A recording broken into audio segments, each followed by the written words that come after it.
Bonjour à toutes et à tous, merci d'être avec nous en live ou à distance pour cette table ronde dédiée au MES, Manufacturing Execution System en anglais. Cet outil informatique améliore le pilotage, le contrôle, la gestion des process de production.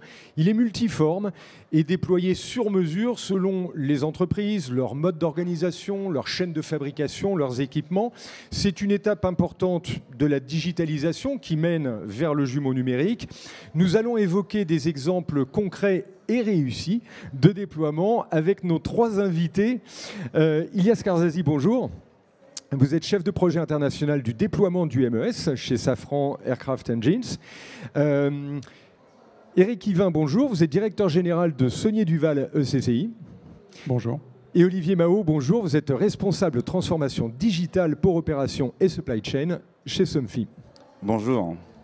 Alors, on va rentrer tout de suite dans le vif du sujet avec vous, Ilyas Karzazi. Vous êtes chef de projet international du déploiement du MES, donc vous êtes vraiment l'interlocuteur idéal pour ouvrir un peu notre champ et asseoir un peu quelque chose de commun, un petit socle commun sur le MES. Votre groupe donc a développé pendant 5 ans, vous avez travaillé sur les sites de Safran pour développer un projet global. Parlez-nous un peu de ce déploiement. Alors bonjour à tous. Ilyas Karzazi, donc je suis chef de projet depuis 5 ans sur le sujet de MES. Donc je travaille dans l'entité Safran Aircraft Engine, donc qui conçoit et fabrique des moteurs d'avion, donc civils et militaires.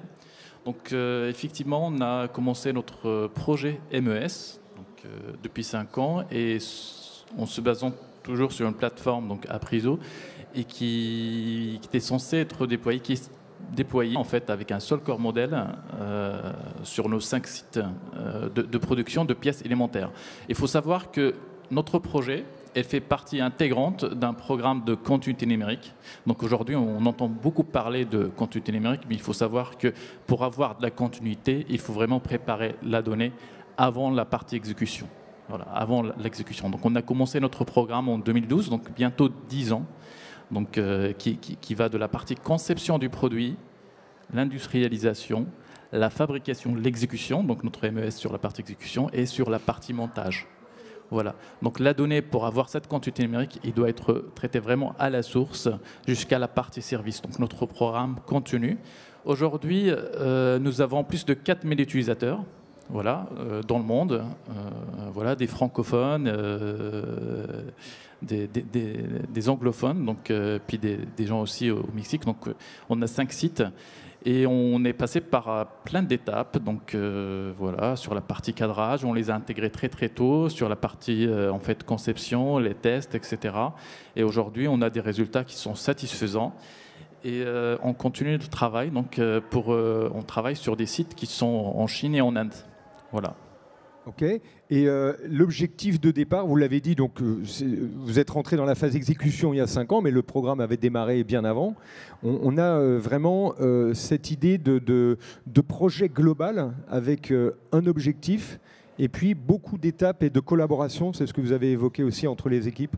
Voilà. Alors, on était dès le départ en fait convaincus qu'il y avait de la valeur ajoutée en fait à tirer de nos ateliers, de notre production. Alors on savait que en fait le nerf de la guerre, c'était la collaboration dans nos ateliers. Donc on a un produit qui est complexe, donc les pièces moteurs, c'est des produits qui sont complexes, c'est des pièces qui sont nobles. Et la collaboration, c'est vraiment un élément clé. Donc on a des intervenants avec des profils divers et variés dans nos ateliers. On trouvera des compagnons, donc les gens qui exécutent les opérations dans l'atelier, mais il y a aussi l'ingénieur méthode qui a fait la gamme de fabrication, puis il y a la qualité qui est là pour s'assurer que tout est respecté, etc. Donc le fait de les faire collaborer dans une seule plateforme, c'était vraiment un élément clé pour créer de la valeur. Et aussi, on a, je pense comme tout industriel, donc on est vraiment très ligne, on essaie de faire du bon coup, du premier coup, pardon. Donc on a essayé de faire la chasse à des actions de non-valeur ajoutée. C'est-à-dire au lieu de passer du temps à vérifier si j'utilise la bonne instruction de travail, on a créé une plateforme qui permet de s'assurer que chaque fois qu'un compagnon a une instruction de travail, il est forcément la bonne. Et s'il a s'il veut faire un feedback, il peut le faire directement depuis la plateforme. C'est finalement une plateforme collaborative qu'on a créée pour permettre en fait aux méthodistes, aux ingénieurs qualité, aux compagnons de collaborer ensemble, tous pour un seul objectif, de produire des pièces qui sont vraiment nobles et qui sont complexes et qui sont attendues par le client dans un certain délai, vraiment avec la qualité attendue, quoi. On reviendra sur ce côté formation qui est des gens pour justement entrer les données sur la plateforme, de bien communiquer. On va dérouler quelques photos, on reviendra dessus après. On va évoquer avec vous, Monsieur Blin, donc vous, l'installation que vous avez faite. Déjà, peut-être parlez-nous aussi de votre contexte d'entreprise. Et puis, ce que vous avez déployé, on va voir quelques images également. Donc effectivement, nous on est rentré dans une démarche digitale de digitalisation, ce qu'on appelle des jumeaux numériques sur la production de nos produits donc, dans notre usine de Nantes, mais pas que. Et donc au travers, je dirais, de ces développements, un développement qui était important, c'était effectivement la mise en place d'un MES. Donc le MES, on a commencé à le construire, nous aussi en 2012, avec des briques élémentaires. Ça correspondait à un besoin... à des besoins très très spécifiques. D'abord, une amélioration de la traçabilité de nos produits, puisqu'on a la particularité de travailler sur des produits de sécurité qui fonctionnent au gaz. Et donc, il faut avoir une traçabilité complète du produit. Il fallait aussi améliorer la qualité du produit, gérer la complexité. Une ligne d'assemblage chez nous, c'est entre 65 et 85 variantes. Donc, il est presque inhumain pour une personne de mémoriser 85 produits. Donc l'outil numérique est extrêmement utile. C'est aussi la simplification de la formation, puisqu'on a la particularité d'avoir une activité qui est saisonnière, et donc on a pas mal d'intérimaires. Et il faut très très rapidement que les intérimaires soient à ce qu'on appelle la cadence 100. Donc on a énormément réduit les temps de formation, puisque devant chaque opérateur, il y a en fait un écran interactif sur lequel sont en train de circuler un certain nombre de tutoriels qui correspondent au produit qui est en train de passer devant la personne. Et puis globalement, c'est une énorme amélioration de l'efficacité de production, puisqu'en fait, on n'attend pas que le produit soit terminé pour voir s'il fonctionne et s'il doit être corrigé. En fait, le système est un système de Pokayoke qui fait qu'on règle le problème directement sur le poste. On ne peut pas passer, je dirais, à son collègue un produit qui a un défaut. La ligne, en fait, s'arrête d'elle-même. Très bien, donc on le voit, il y a déjà une simplification un petit peu comment dire, de l'apprentissage sur chaque produit, sur chaque pièce, que vous évoquez avec justement ces écrans produits. Et puis on libère la personne pour justement la dédier à tout ce qui va être à valeur ajoutée sur le travail. C'est important Effectivement, c'est un outil d'assistance à l'opérateur, à l'opératrice. On préfère garder, je dirais, l'intelligence de la personne pour faire d'autres choses, en particulier pour les suggestions, parce que ça laisse aussi une certaine latitude pour les opérateurs, je dirais, pour imaginer le coup d'après. On dit, je peux encore améliorer mon poste, et donc on a un système de suggestion derrière qui permet en fait de s'améliorer en permanence, et c'est en grande partie grâce au MES. L'autre particularité du MES qu'on a aussi, c'est qu'il est connecté avec tous les autres outils de l'entreprise. Donc avec notre ERP, donc il y a un dialogue permanent entre SAP et puis notre MES. Il commence à être connecté, y compris en amont avec nos fournisseurs. Donc on commence à avoir des approvisionnements et des commandes digitales qui sont directement connectées. On fait une gestion de notre magasin en temps réel. C'est-à-dire que chaque fois qu'on monte une pièce, instantanément les stocks sont mis à jour. Et puis on va travailler à l'avenir aussi, je dirais à l'aval, c'est-à-dire être capable de suivre notre produit jusqu'au client final.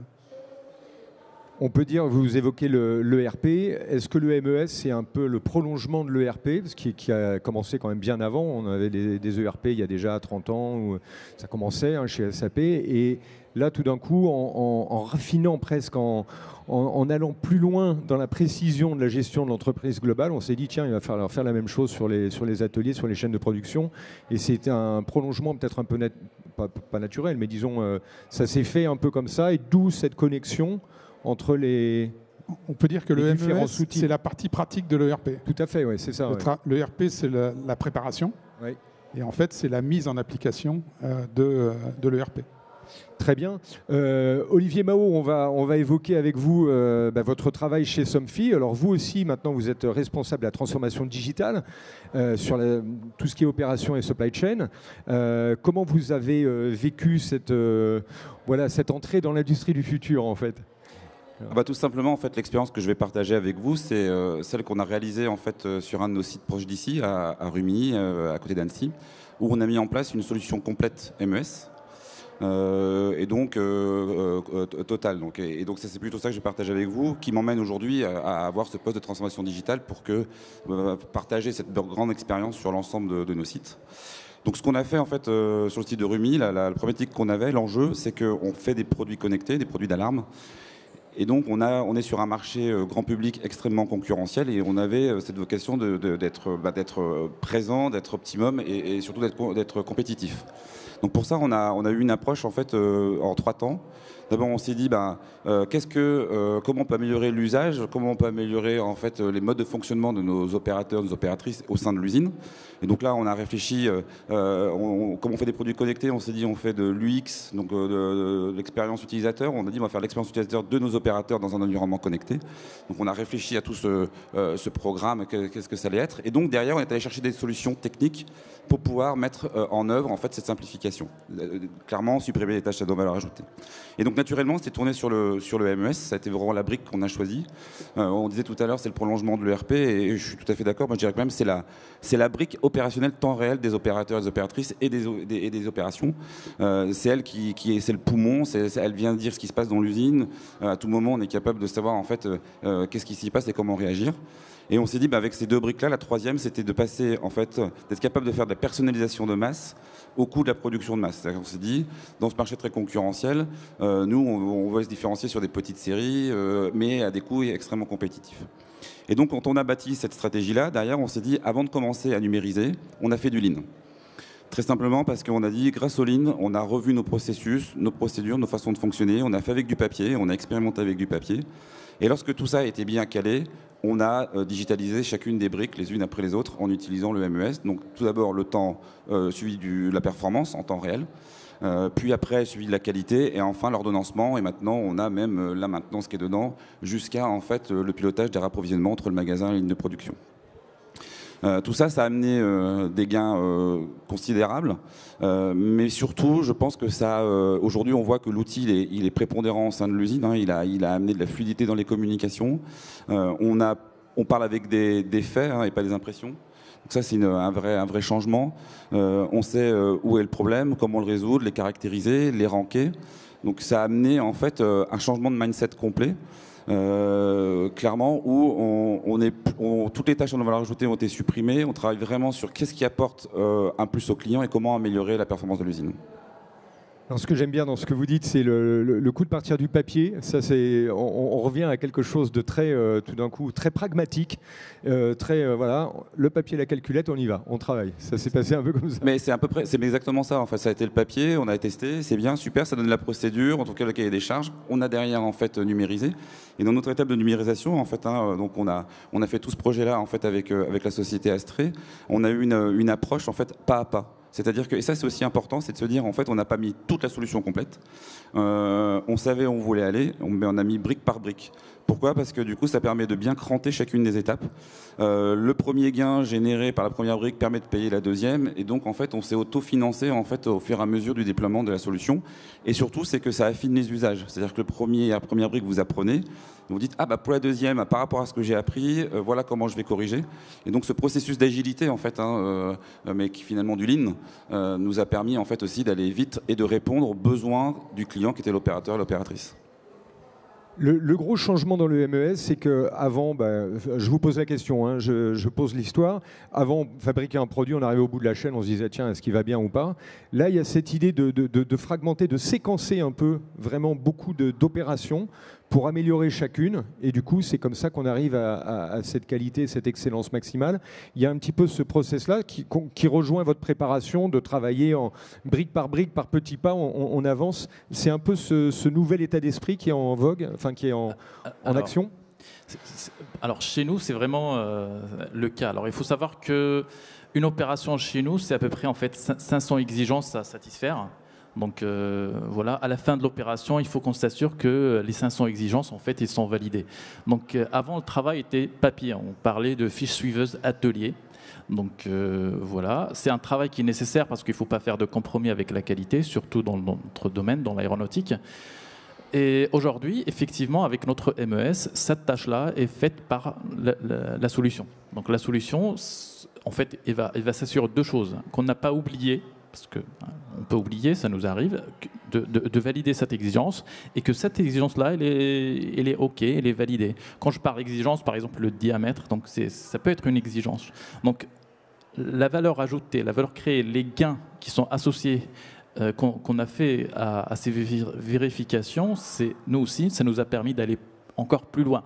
Et puis aussi dans la conduite du changement, quand on vient voir quelqu'un dans l'atelier, un compagnon qui a plein de savoir-faire, et on discute avec lui, on lui propose de faire des tâches directement par l'application, par la solution, et lui, il va voir uniquement ce qui sort, ce qui n'est pas validé, par exemple, qui se met avec un coup de couleur. C'est vraiment c'est un coup de pouce pour la conduite du changement. Moi, j'ai vu des gens qui étaient motivés et qui voulaient vraiment avoir la solution demain et ne pas attendre 1 ou 2 mois pour l'avoir opérationnelle.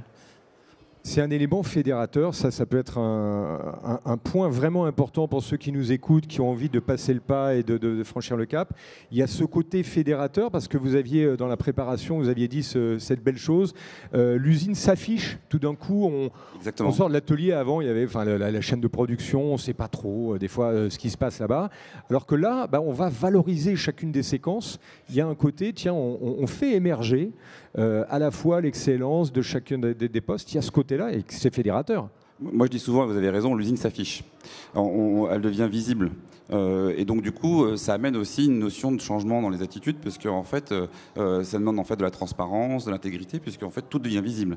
Et donc, de l'interaction entre les gens. Parce qu'en fait, la solution, elle amène vraiment cette dimension humaine pour moi, où les gens interagissent, les bonnes pratiques sont partagées.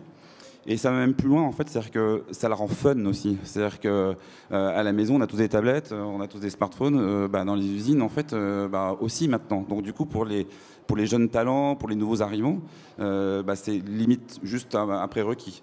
Et puis, je finirai là-dessus en disant, ça amène le client dans l'usine. Parce que nous, en fait, ça nous a amené beaucoup de clients, beaucoup de commerciaux. C'est aussi un showroom. Puisqu'en fait on fait des produits connectés dans une usine connectée dont on a obtenu le label Industrie du Futur en 2018. Et donc du coup ça a une cohérence globale en fait de la fabrication jusqu'au client, puisqu'on rend tout visible, même nos propres clients viennent régulièrement. Encore hier matin, j'ai encore fait des visites de l'usine.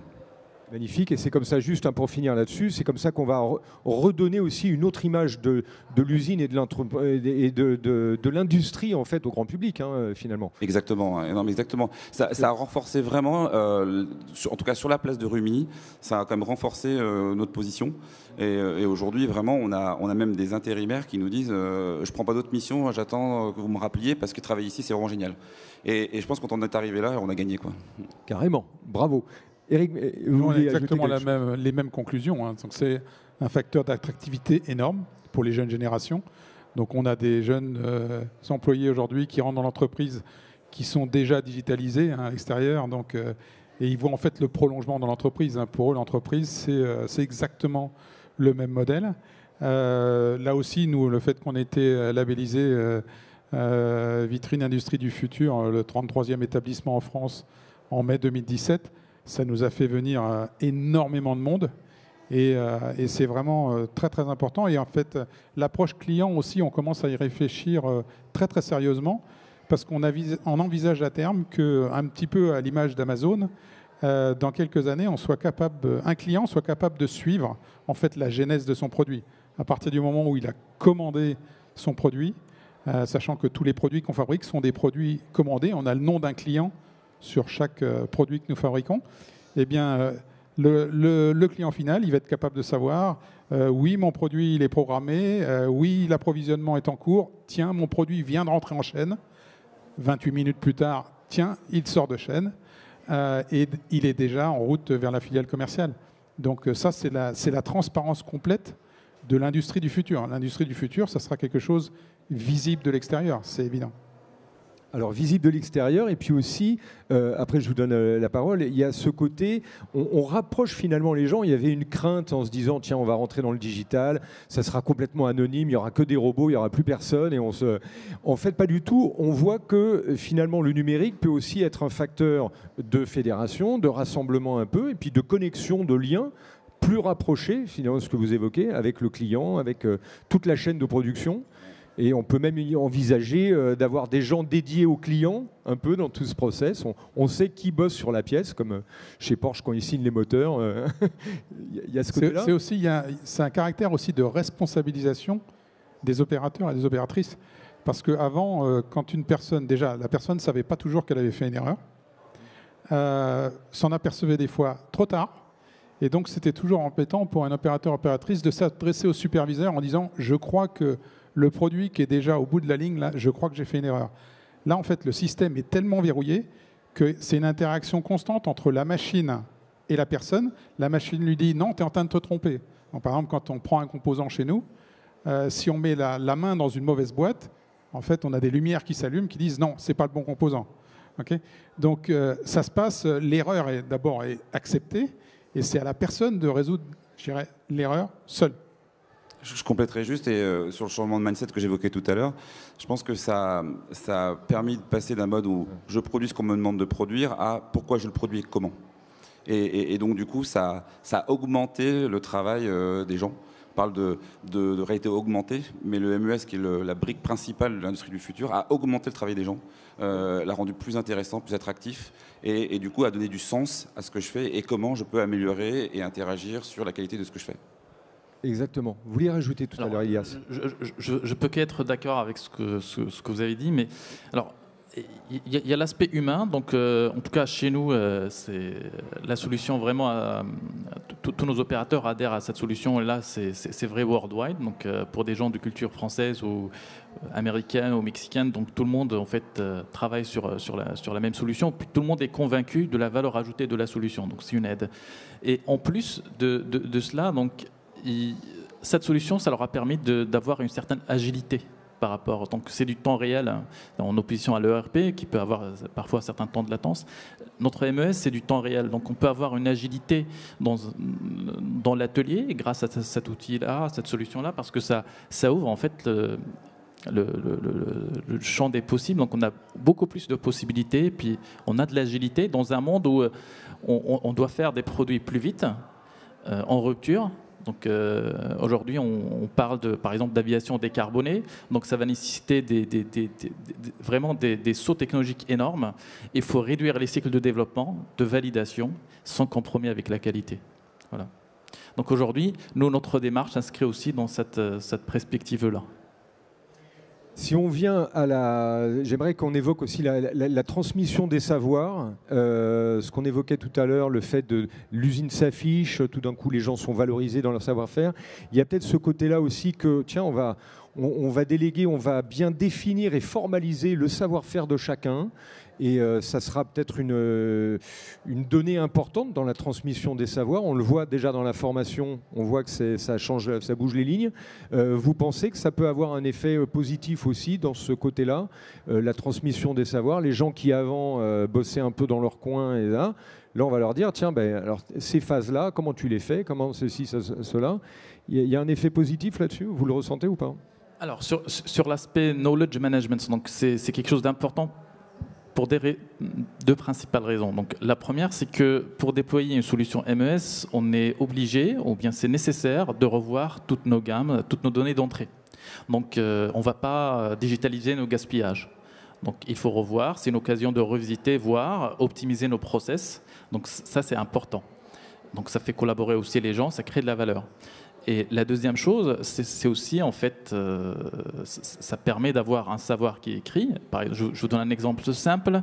On produit des pièces dans des usines différentes. Le fait de les avoir structurées dans une seule plateforme permet de comparer, de s'inspirer de ce que font les autres. Donc, on est dans une seule compagnie. Notre objectif, c'est créer de la valeur. Donc, on a le droit de collaborer ensemble et dépasser les frontières. Voilà. Donc c'est quelque chose d'important chez nous. Donc le savoir structuré, donc voilà. Puis on profite toujours on a le droit de s'améliorer. en digitalisant nos process. C'est important, le coup de rassembler des équipes dispersées géographiquement. Bien sûr, complètement. En fait, je dirais que faire une transformation digitale, c'est une transformation humaine et numérique. Et moi, je dis souvent, en fait, et je partage la notion de digitaliser les MOODA, les gaspillages. En fait, je pense que ce qui est important, c'est d'abord on part du standard on digitalise. Et il y a souvent 3 étapes. C'est j'ai un standard, je digitalise, j'interconnecte les gens. Tout ça, ça va générer de la donnée. Et demain, en fait, ça va être comment on l'exploite pour rendre l'usine encore plus intelligente. Et du coup, clairement, oui, ça connecte les gens. Ça capitalise sur le savoir, ça l'améliore. Et ça, c'est indéniable. Et la digitalisation amène en fait à cette capitalisation. Ouais. On va vers le jumeau numérique. Enfin, là, on parle, le MES, c'est une brique du jumeau numérique. On est dans cette étape de, tiens, on cartographie complètement l'entreprise ou des process de production. Et puis derrière, on va faire cet aller-retour entre la réalité et le digital. Et à chaque fois, les deux vont s'enrichir et se développer. Je pense en plus que c'est une connaissance qui est, on va dire, un petit peu moins livresque que...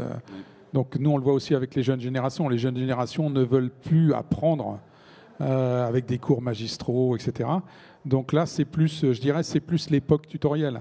Les jeunes, enfin nous tous, on utilise des tutoriels, on fait plein de choses je dirais, pour lesquelles on n'a pas nécessairement été formé. Et donc là aussi, il y a une aspiration qui est très très forte d'apprendre très très vite, de manière simple, de manière, je dirais, aussi internationale. Nous, on a 9 sites industriels dans le monde, que ce soit en Chine, en Turquie, en Slovaquie, en Angleterre, en Allemagne, en France. On fait partie d'un groupe familial allemand, le groupe Vaillant. Et donc aujourd'hui, on est arrivé à un point où ce MES, il est déployé sur 85 ou 90 lignes dans le monde. Quand il s'agit de transférer une ligne d'un site à un autre, parce que je dirais, un des sites est en surchauffe, avant, c'était, en termes de documentaire, c'était effroyable à faire. Là, en fait, on se transfère des informations digitales qui sont très souvent visuelles, et en l'espace de quelques semaines, on est capable de faire ce transfert de technologie. Donc là aussi, c'est un apport énorme de ces outils digitaux. Là aussi, une grande transparence, y compris dans l'information. Et vous avez soulevé un point que je trouve intéressant, que moi j'appelle le test and learn. Donc on passe du POC, enfin au passage à l'échelle. Et cette notion-là, en fait, elle est très importante dans le digital et dans la mise en œuvre de solutions MES. C'est-à-dire que, en fait, le monde digital va vite. Donc il faut faire des petites briques, des petits essais, et puis après on les passe à l'échelle assez rapidement. Et ça, je pense que c'est vraiment le vrai changement qu'il y a de faire simple tout de suite. C'est peut-être imparfait, mais c'est pas grave, on y va, on l'améliorera et on évoluera au fur et à mesure du temps. On est presque obligé aujourd'hui, quand on voit les contextes à la vitesse à laquelle ils changent. Voilà, aujourd'hui on apprend en marchant, c'est ce côté-là. Tiens, voilà, il faut y aller doucement et puis c'est comme ça que ça avance bien, quoi. C'est vrai, alors je voulais juste ajouter un point. On apprend en marchant, certes, puis on a cassé, je disais tout à l'heure, on a cassé les silos en interne, donc entre différents profils, puis avec des filiales du groupe. Il y a un autre point, c'est nos sous-traitants aujourd'hui. Nous, on a déployé une solution qui s'étend aussi jusqu'à sous-traitants. On a longtemps parlé d'entreprises étendues. Donc aujourd'hui, nous, notre MES, elle est aussi déployée chez nos sous-traitants. Ils peuvent travailler directement, ils reçoivent l'ordre de fabrication directement en fait, dans la solution. Ils peuvent travailler directement, mettre le résultat, le certificat de conformité directement dans le MES, puis nous réceptionne la pièce avec tout ce qu'il faut. Donc on ne passe pas toutes les opérations de non-valeur ajoutée qu'on passait avant, donc c'est vraiment effroyable. Ils sont directement faits une fois par nos sous-traitants, etc. Et ça, c'est un avantage aussi, ça permet à nos sous-traitants de faire le pas vers le numérique.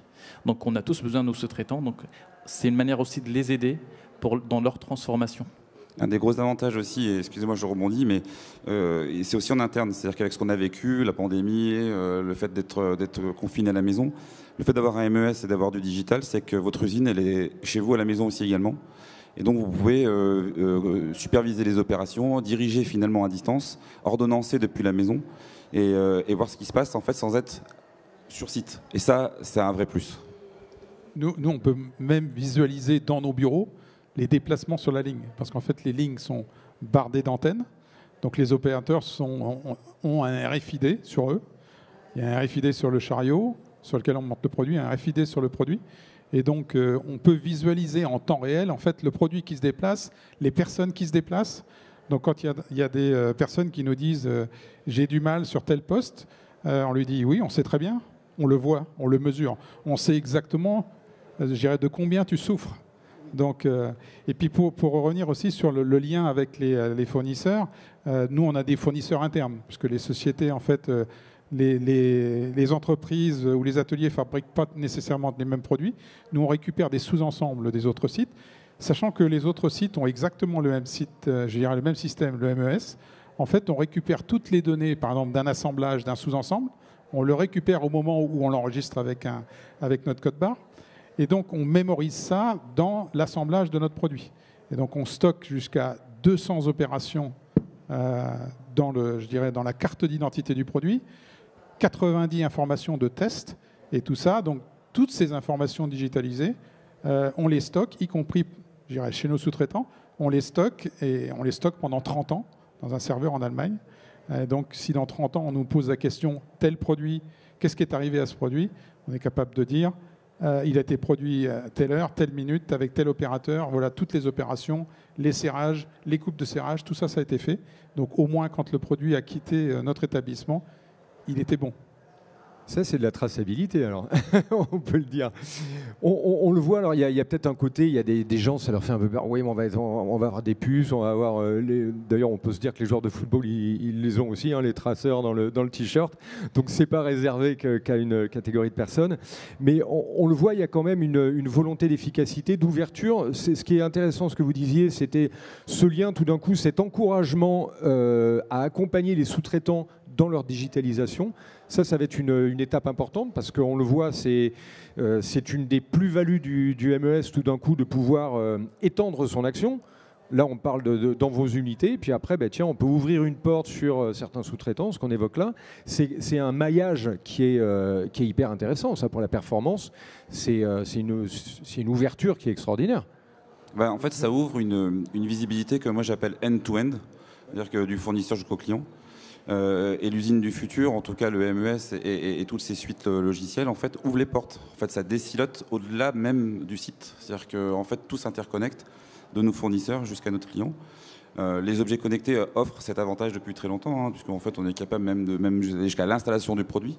Et donc, du coup, je trouve que ça, pour le coup, ça améliore à la fois notre connaissance sur notre supply chain, la connaissance sur le marketing de nos produits, cas d'usage. Et du coup, ça, c'est un vrai plus qu'apporte le MES d'avoir cette traçabilité end-to-end. Alors, je suis tout à fait d'accord. Donc, je veux juste ajouter quelque chose, c'est que il y a de l'intelligence aussi chez nos fournisseurs. Le fait d'avoir une plateforme collaborative, donc avec nos fournisseurs, on a parfois des surprises, des idées qui arrivent de nos fournisseurs et c'est créateur de valeur. Donc c'est vraiment du win-win. Donc c'est une approche qui permet des gains directs pour nous et pour le fournisseur, mais c'est aussi un catalyseur pour de l'innovation, pour avoir des idées nouvelles, etc. Et le fait de ne pas le faire, c'est se priver d'intelligence finalement. Est-ce que, si on parle des protocoles, puisque là on est sur les échanges de données, il y a deux facteurs qu'on peut voir. C'est est-ce que tout le monde est équipé des mêmes protocoles, comment on réconcilie la donnée. Là, je vois déjà, non, pas forcément. Et puis, bien sûr, on peut évoquer la sécurité aussi, de se dire, tiens, si on ouvre tout, qu'est-ce qu'on ouvre, qu'est-ce qu'on donne et qu'est-ce qu'on garde. Il y a cette réflexion-là, sur le point de départ, sur la ligne de départ, il y a cette vraie réflexion en profondeur.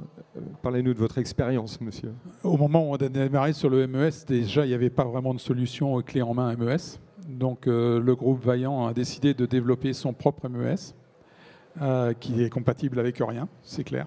Donc, même si on utilise en fait un outil qui s'appelle LabVIEW, en fait, c'est pas quelque chose qu'on peut facilement partager. Par contre, pour rebondir sur ce qu'on disait juste avant, aujourd'hui, on a des fournisseurs qui nous disent, je voudrais... Déjà, on fixe des objectifs d'efficacité à nos fournisseurs. Et parfois, ils sont un petit peu embêtés en disant, je ne sais pas comment gagner 10, 12 points d'efficacité. Et donc, ce qu'on peut leur proposer aussi, c'est de leur dire, nous, on a l'expérience du MES. On peut vous garantir qu'en termes d'efficacité, c'est toujours des gains d'efficacité à 2 chiffres. Okay, donc, si vous voulez, on est prêt à partager l'outil avec vous. Okay, mais aujourd'hui, ça reste, enfin du moins pour nous, ça reste quand même un obstacle. C'est-à-dire qu'il n'y a pas de standard, un niveau outil à partager avec d'autres. Je ne sais pas pour les autres. Mais... Vous avez eu la même expérience, vous aussi, en termes de standard? Oui, actuellement, c'est vrai qu'il n'y a pas de standard. Par contre, il y a, je dirais, la notion de cloud qui arrive de plus en plus, va favoriser en fait des communications cloud to cloud. Les data lakes, en fait, sont quand même des briques qui sont récentes, et donc ils vont permettre de, même si les systèmes, en tout cas, ne sont pas les mêmes, d'avoir des protocoles de communication entre les différents clouds vers les data lakes qui nous permettraient de consolider les données, quoi. Donc, je pense que les outils qui arrivent aujourd'hui dans le digital vont accélérer l'interconnexion des systèmes, pas forcément avec un protocole unique. Tout à fait. Et puis on va travailler cette interopérabilité entre les machines avec des petits compartiments, comme on avait des VPN privés. On peut très bien imaginer des blocs de données qui sont sécurisés et qui ne vont pas bouger, et puis quelques données qui vont sortir et qui vont se retransmettre dans le flux, quoi. Non, mais exactement, je pense que la brique sécurité est la grosse brique de demain, hein, parce qu'en fait, il y a 5-6 ans, quand on a tous attaqué dans ce monde digital, la sécurité n'était pas aussi renforcée qu'elle n'est aujourd'hui, et il n'y avait pas autant de players qu'il y en a aujourd'hui. Donc ça, vraiment, il y a des grosses actions autour de la sécurité, de protection de la donnée, mais également, en fait, aujourd'hui, il y a beaucoup d'outils qui arrivent et qui vont aussi beaucoup nous aider dans le traitement de l'ensemble de ces flux. Ça sera une des clés du développement de l'IoT, de toute façon. Enfin, s'il n'y a pas de sécurité, ça ne marchera pas, hein, le marché. Hein. Donc tout le monde a intérêt à ce que ça soit fort comme ça. Alors on le voit, comment on embarque tout le monde là, vous êtes dans des entreprises, vous avez déjà une belle expérience de ça. Tous ceux qui nous regardent ou dans la salle, qui déjà travaille peut-être dans la salle, à main levée comme ça, qui a déjà un MES dans son entreprise, dans son travail? Pas encore trop. Voilà, il y a du potentiel de développement.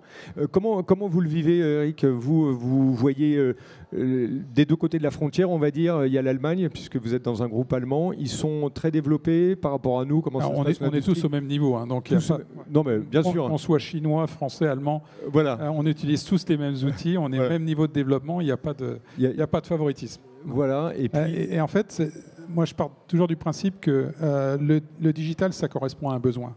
On ne fait pas du digital pour du digital. Donc, le plus important pour moi, c'est de dire quel est le besoin. Et donc, être à l'écoute, en fait, de tout le monde, en particulier des opérateurs et des opératrices, en leur disant, c'est quoi votre besoin? Qu'est-ce qui vous, entre guillemets, qu'est-ce qui vous pourrit la vie? Okay? Et si, par chance, on arrive à trouver une solution digitale qui va résoudre leurs problèmes, eh ben là, c'est gagnant. C'est un scénario gagnant-gagnant. C'est-à-dire qu'on a été très, très surpris lorsqu'on a mis en place le MES. On avait de la crainte avec la population vieillissante chez nous. Hein. Donc, la moyenne d'âge, à l'époque, on a commencé, la moyenne d'âge était de 48 ans et demi. Donc, ce n'est pas nécessairement des générations qui sont très, très digitales. On avait peur, effectivement, que ces gens-là se braquent. Et ben, aujourd'hui, les plus ardents défenseurs de la digitalisation, ce sont les plus âgés. Parce qu'ils se disent, je ne reviendrai plus en arrière. Aujourd'hui, j'ai un assistant chez quelqu'un qui est en permanence à mon côté, un outil, je ne reviendrai plus en arrière. Je me souviens du temps où je faisais des erreurs et je le vivais mal. Okay, donc, à partir du moment où on explicite, on comprend bien quel est le besoin et qu'on peut apporter des solutions digitales, il n'y a aucune difficulté à embarquer un maximum de personnel. Par contre, il ne faut pas imposer une solution digitale pour des gens qui n'ont pas de besoin. Hein. Donc, ce n'est pas la peine de leur créer des problèmes là où il n'y en a pas. Je partage complètement en fait, ce que vous dites, à 200%. On ne fait pas du digital pour du digital, on fait du digital parce que ça correspond à un besoin et à un usage. Et c'est l'usage qu'il faut aller chercher derrière. Et l'usage, en fait, on va le chercher avec les gens en fait, qui sont au quotidien confrontés à cette problématique-là. Et nous, ce qu'on a fait, c'est qu'on les a intégrés complètement dans les réflexions. On a bâti les solutions avec eux. On est allé comprendre leurs besoins, on a maquetté ensemble. Et le gros intérêt de tout ça, c'est que lorsque la brique arrive, c'est déjà leur outil. Donc l'appropriation est déjà faite. Et donc du coup, la transmission est d'autant plus facile.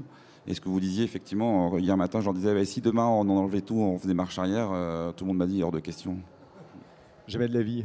Et puis ça se construit en collaboration, hein, ce qu'on a évoqué déjà plusieurs fois. Mais c'est ça. L'opérateur lui-même va participer à la solution. Et je dirais dans la collaboration, en fait, c'est un triptyque, c'est l'utilisateur de demain, l'entreprise là où elle veut aller. Et bien sûr, en fait, il ne faut pas oublier tous les systèmes d'information, les services informatiques qui sont aussi, et qui aujourd'hui, finalement, dans notre job, on a de plus en plus de digital et de numérique à associer. Donc on a des bicompétences, on va dire industrialisation et également notions informatiques. Alors, chez nous, en tout cas, pour la conduite du changement, on a procédé par étapes. La communication est clé, donc je ne vous apprends rien. La communication est vraiment clé dans ce process. Puis il y a la partie besoin. Est-ce que la solution répond à un besoin? Mais au-delà du besoin, est-ce qu'on a fait un value assessment? Est-ce qu'on sait quelle est la valeur qu'on va créer? Quels sont les gaspillages qu'on va en fait éliminer? Ce qui va nous aider en fait à vendre la solution aux clients. Alors moi j'ai déjà travaillé sur de la transformation digitale, mais avec beaucoup d'ingénieurs. Et l'expérience MES avec les opérateurs, je peux dire que était vraiment la plus enrichissante de toutes, parce qu'il y a vraiment du savoir-faire. Donc chaque fois qu'on descend dans l'atelier, il y a vraiment du savoir-faire et c'est totalement ouvert. Si on arrive avec une solution qui est préparée avec de la création de la valeur, on suscite beaucoup de l'adhésion des gens dans l'atelier. Alors comme on arrive un peu sur la fin de cette table ronde, si on devait donner les atouts et donner envie à ceux qui nous écoutent et qui nous regardent, on peut démarrer le MES sur des structures assez... À partir de quand ça devient intéressant? En termes de taille d'entreprise, on peut parler de vraies valeurs ajoutées, peut-être sur des 200, à partir de 200, 300 personnes, des ETI ou des... Je ne sais pas, je dis ça, j'essaie de voir... Toutes les tailles. C'est toutes les tailles, en fait. C'est une réflexion. Il faut bien se dire que c'est une réflexion d'amélioration, d'association du digital et du monde réel, on va dire, dans un but de fédérer les équipes, d'être meilleur et de créer une cohésion supplémentaire. C'est un peu ça, non? Je ne pense pas que ce soit une question de taille, effectivement. Par contre, il faut que ce soit une démarche, je dirais, structurée et dire on ne va pas digitaliser l'ensemble de l'établissement. Il faut choisir typiquement un nouveau produit, une nouvelle ligne. On se dit, bon, cette ligne-là, on va faire un MES sur cette ligne-là. On va se laisser le temps d'apprendre. Ouais. Effectivement, quand ça commence à fonctionner, on va après dupliquer. Mais il ne faut pas avoir les yeux plus grands que le ventre au départ. Il faut plutôt faire... je dirais une ligne pilote sur laquelle on apprend, où on identifie bien les besoins, les attentes, etc. Et après, de proche en proche, ça prend des années. Donc, on a parlé tout à l'heure de 10 ans, 12 ans, c'est typiquement l'échelle de temps. Et donc, de proche en proche, j'irais déployer en fait, ces outils et profiter en particulier de lancement de nouveaux produits, par exemple, pour faire ce genre de choses. Excellent. Pour ma part, je pense aussi qu'il n'y a pas, et c'est pas une question de taille. Par contre, dans une démarche de digitalisation, c'est hyper important d'être accompagné. Donc, on va pas perdre beaucoup de temps en fait avec des questions à quoi d'autres industriels ont répondu il y a 5 ans. Donc, il faut vraiment profiter des expériences des autres. N'hésitez pas à aller les voir et être accompagné. C'est hyper important dans cette démarche-là. Ça évite de refaire les erreurs du passé. Excellent. Le mot de la fin, Olivier Mahot, je vois que le chrono tourne. Non, je pense que la clé de la réussite, et je partage, c'est pas la taille, c'est savoir où on va, y aller étape par étape, passer du test and learn, cranter, et passer à l'échelle, quoi. Et je pense que ça marche pour toutes les tailles. On peut commencer par une ligne, par un îlot, après on fait l'usine, mais par contre, en fait, il faut y aller progressivement, parce que d'une part, on va beaucoup plus vite, on crante beaucoup plus, et on peut corriger au fur et à mesure des briques qui vont avancer, quoi. Et on retrouve le procédé d'y aller séquence par séquence. Bon, merci beaucoup à tous les trois pour ces éclairages. C'était passionnant. On voit que c'est un sujet à la fois qui intéresse et qui va être même majeur pour l'industrie de demain. Donc, à suivre. Merci à tous les trois. Et merci à vous d'avoir assisté à cette table ronde. Global Industrie continue. Merci, bonne journée.